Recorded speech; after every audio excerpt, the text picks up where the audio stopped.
As time went on, Joseph and his family passed on, and so did the king of Egypt that allowed Joseph and his family to live there.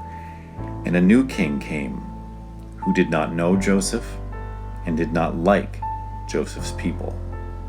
Things began to change for God's people. Things went from being awesome and wonderful to being downright awful.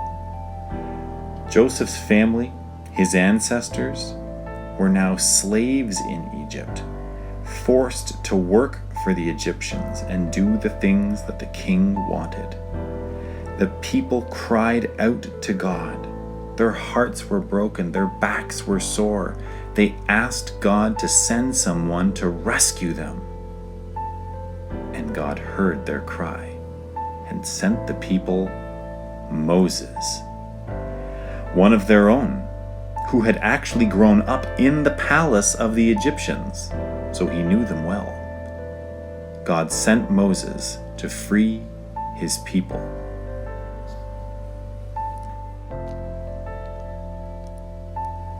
So Moses came before Pharaoh and said to him, "I speak to you on behalf of the God of the Israelites. He has seen the hurt of his people. He has heard their cry. You must let them go." The Pharaoh did not like this plan and simply said no. But God knew this would happen and told Moses to prepare for this. "Don't worry," he said.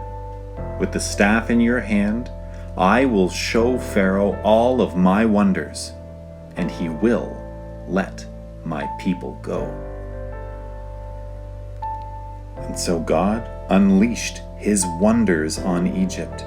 Each time Pharaoh said no, God sent another incredible wonder to change his mind. Everything from the water in Egypt turning to blood, frogs all over the place, fire from heaven, hailstones that smashed and broke things.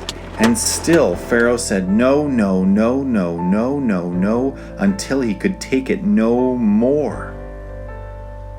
The Bible tells us that each time God sent a sign to protect his people, Pharaoh's heart got harder and harder and harder and harder and harder until, at last, he relented. He stopped fighting and told God's people they could leave.